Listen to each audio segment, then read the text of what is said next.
Yeah, it's me, Matt. I'm here in Vegas, always in Vegas. I want to do another harness racing video. Uh, Today I'm going to talk about races I don't bet or rarely bet.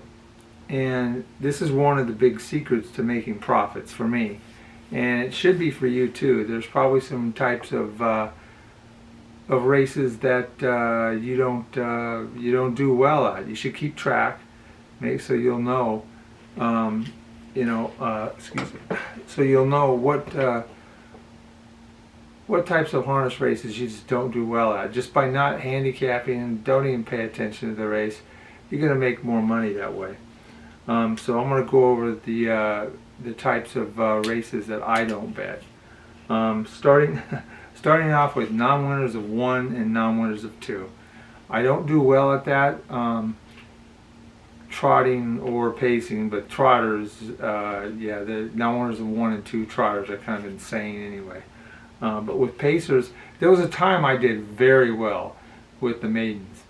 But that was a long time ago. That was Los Alamitos. That was me watching all the races right there firsthand, knowing the trainers, the drivers, and knowing that certain horses were improving, certain horses will never improve, and some of the younger horses that were lightly raced, whether they were ready to really pop a good race. I think I could still do that if I just focused on one track, but I'd still have to see all the races, and it's just kind of time consuming. I don't do non-winners of 1. Non-winners of 2 are just like the maidens trying to win their second race. Although with harness racing, sometimes you got a lot of fair circuit horses that come in and they've had 20 races and they qualify for non-winners of 2, but they've actually won 5 races. I don't think those races that they win count a whole lot on the harness track. That's why they don't count at all for determining eligibility for the race. But yeah, I don't do well. So as soon as I see non-winners of 1, non-winners of 2, I move on. With trotters, sometimes 3 and 4, if they've only won 3 or 4 races, I'll pass that too, because it takes longer for a trotter to learn its craft. I don't know why, it just takes longer for a trotter to really learn how to stay on gait. Might just be the pacers have those hobbles that force them to kind of not break, but still, anyway, so I don't bet those races. I just pass, move on to the next race. Plenty of races to handicap. And then, oh God, yeah. And then I don't know how you people feel out there. Anybody who watches this video, if you want to comment. But the amateur drivers races, they have a lot of them at Meadowlands. Pennsylvania has their share. I think Pocono. I can't stand them.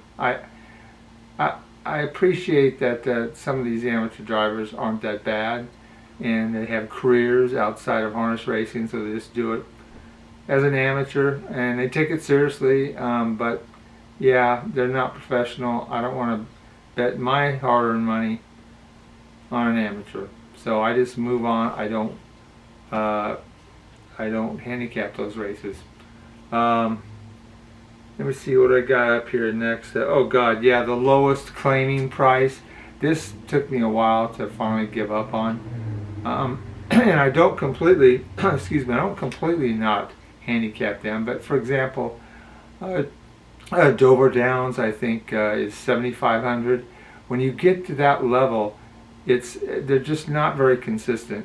But sometimes a horse will have a big speed rating, and everybody will jump on it. And the horses are too inconsistent to usually repeat a good speed rating. And sometimes, even though I don't usually like to go back more than 3 races, sometimes I go back on the cheap claimers like 5 races, and you get a nice average there. And even though the horse may be inconsistent, he may be ready to run to his average, which may be better than any other horse in the race. And you can get a decent price sometimes, but usually I pass those races. So anyway, I gotta say, I usually pass those races. And then what else I got written down here? I took some notes. Oh, the series races. You know, you have a certain type of horse that qualifies for a series. Usually they'll have 2 or 3 weeks and then they'll have a final. If it's a claiming series, I don't mind it, because the owner, they could lose the horse any week.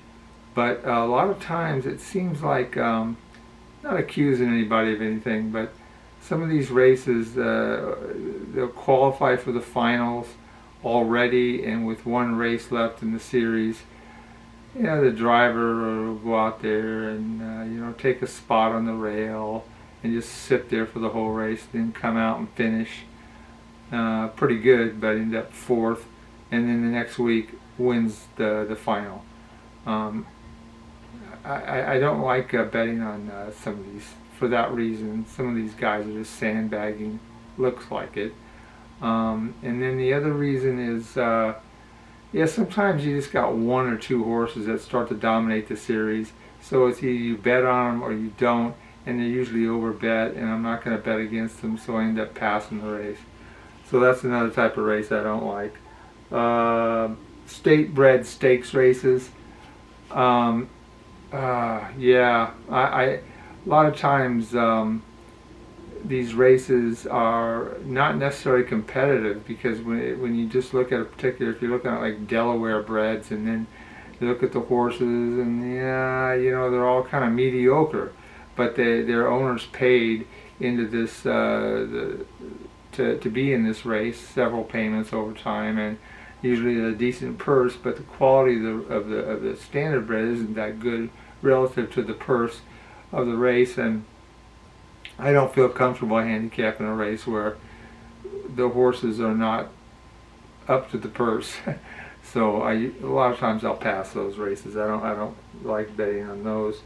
Races for the top horses on the ground. Usually you got like 5 or 6 horses, invitational, preferred, whatever the top name is they give for that particular type of race. Mares or older horses. And yeah, usually there's this one, the best horse, and they stick them in the outside post position. But if there's not enough horses in the race, the outside post position is actually not a bad post position. And they'll go out there, and the horse can win. And the horse can win week after week, but you can't go all out on a horse week after week. So every now and then, that top horse will be given an easy race and probably not win. And I don't want it to be the week that I have my money on the horse. So, you know, I usually pass those races, not always, but usually. Then there's oh yeah, if you use TrackMaster, if I look at the top, they'll have a class rating, which is a speed rating for the race. And if I look at the fastest speed rating for the horse's last 2 races, and I do that for every horse in the race, that fastest horse, if that speed rating is less than the class rating for the race, I pass. It's like the horses aren't quite up to par for that level, so I don't like betting on those type of races, so I don't even bother handicapping any further as far as it goes. And just the odd distances. I never see that except for Yonkers. Yonkers will have these mile and a mile 16th. It's like, no, yeah, not with my money. Yonkers bad enough anyway. And is that it? Yeah, that about wraps it up for the races I don't bet. Now sometimes I will handicap these races if it's a pick 4 and I want to bet the pick 4, and there's only like one of these types of races. I'll do the best I can at handicapping the race. I'll usually end up with 4 or 5 selections, and if I can get by with that, then I'll you go for a price, definitely, because a lot of times you got a heavy favorite in the non-winners of 1, and the horse just runs up the track. Or trotters, young trotters, and half the field breaks, you can get a big price there. And I was just reminded of that because like I really like the carryovers, and I like the guaranteed pools. Tonight, this is the 7th of March. It is the 7th of March. Well, it's Friday. That would be the 7th, yeah. Meadowlands, races 6, 7, 8, 9. 50,000 guaranteed pool. That's the kind of pick four I like to bet right there. But the Meadowlands, look what they did to me here. They got race 6 is older trotters. Okay, I can deal with that. Race 7 is a Trackmaster race, horse rating.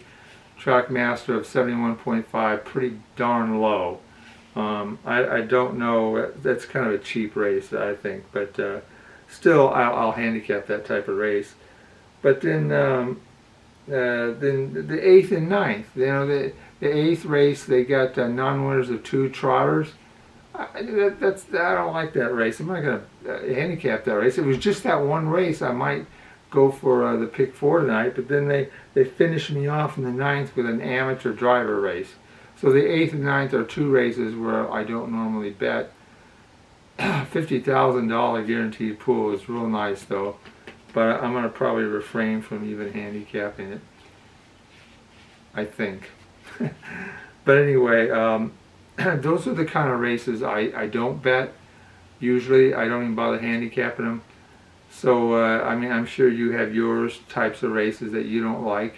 Anybody watching this, if you want to comment on what races that you don't do well with. Yeah, I'd be interested to know.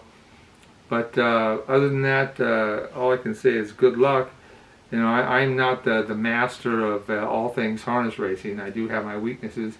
I know what my weaknesses are, and I try to avoid